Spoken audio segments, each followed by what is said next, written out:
Cerita ini disampaikan Ustaz Zaki kepadaku saat aku mengunjungi rumahnya.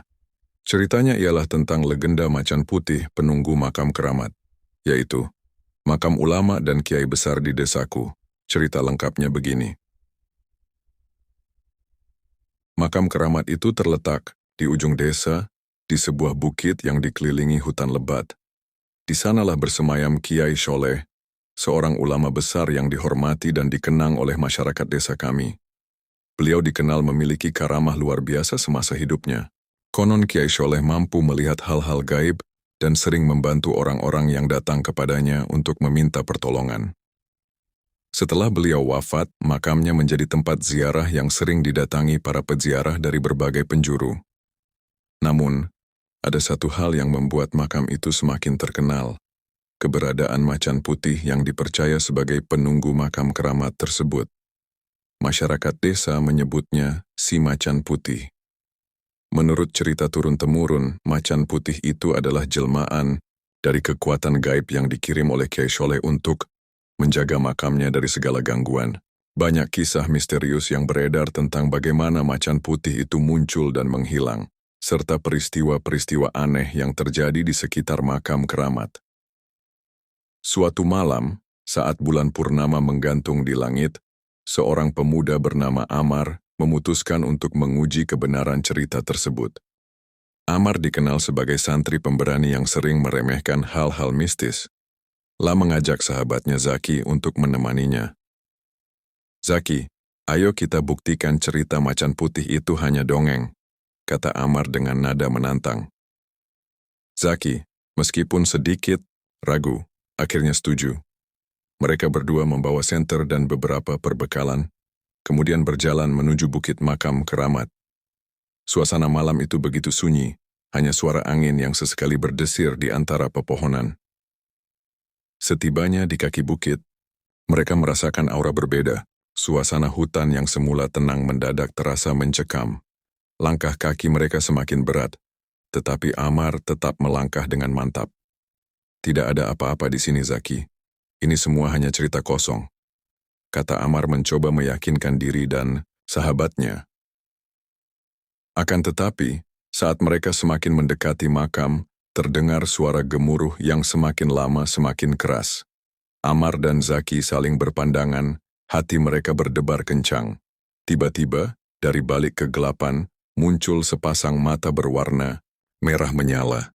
Sesosok makhluk besar dengan bulu putih yang berkilau di bawah sinar bulan purnama, perlahan keluar dari balik semak-semak. "Macan putih," bisik Zaki dengan suara bergetar. Amar terdiam, seluruh tubuhnya terasa kaku.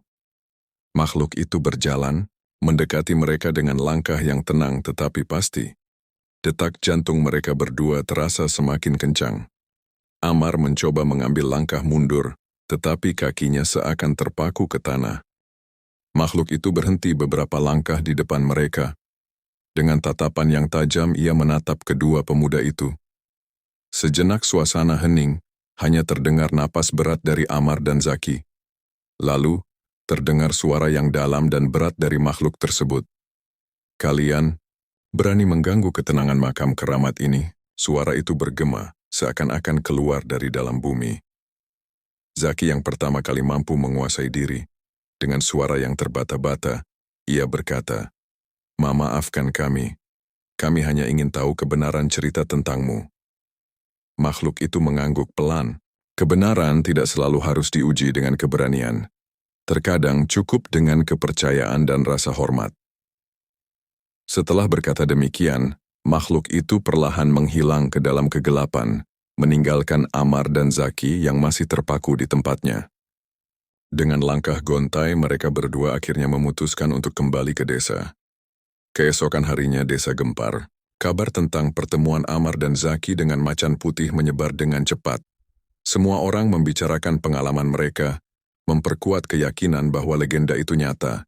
Namun di tengah hiruk-pikuk tersebut, ada yang merasa iri dan tidak percaya.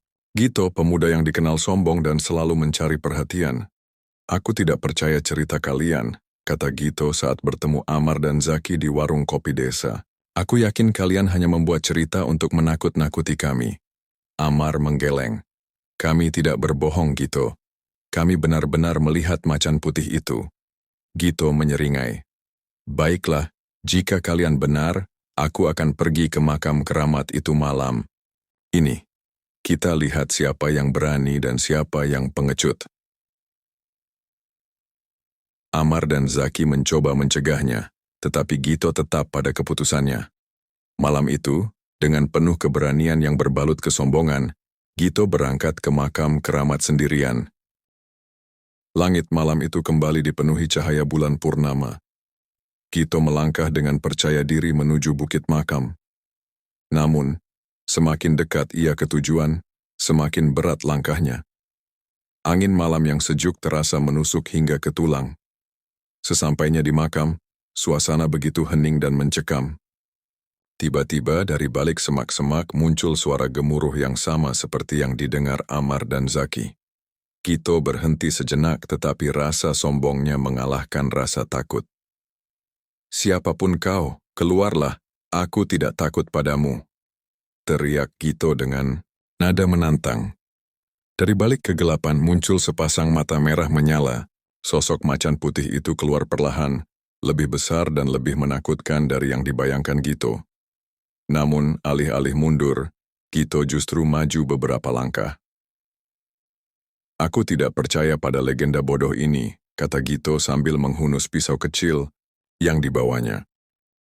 Macan putih itu mengaum keras, getarannya membuat tanah bergetar. Gito yang semula berani, mendadak merasa takut, lalu mencoba menyerang macan putih itu. Tetapi secepat kilat, macan putih menghindar dan melompat ke arah Gito. Sebuah perkelahian sengit terjadi. Gito berusaha melawan, tetapi kekuatan macan putih jauh di atasnya. Dalam sekejap, pisau kecilnya terlepas dan tubuhnya terlempar ke tanah. Macan putih mendekat, menatap Gito dengan tatapan tajam.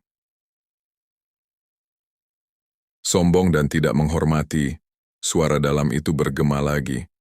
Kau harus belajar menghormati. Macan putih itu tidak menyerang lebih jauh, tetapi mendekatkan wajahnya ke wajah Gito.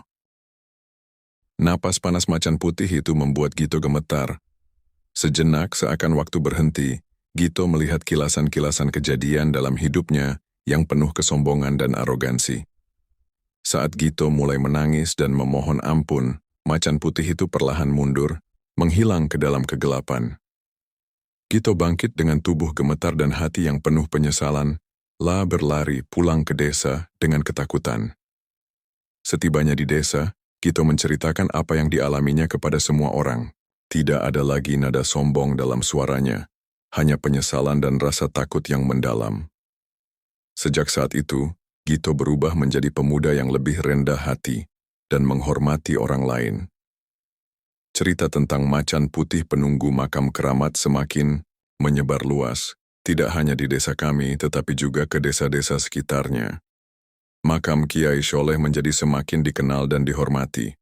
Legenda itu tidak hanya menjadi cerita untuk ditakuti, tetapi juga menjadi pelajaran tentang pentingnya kepercayaan, rasa hormat dan rendah hati.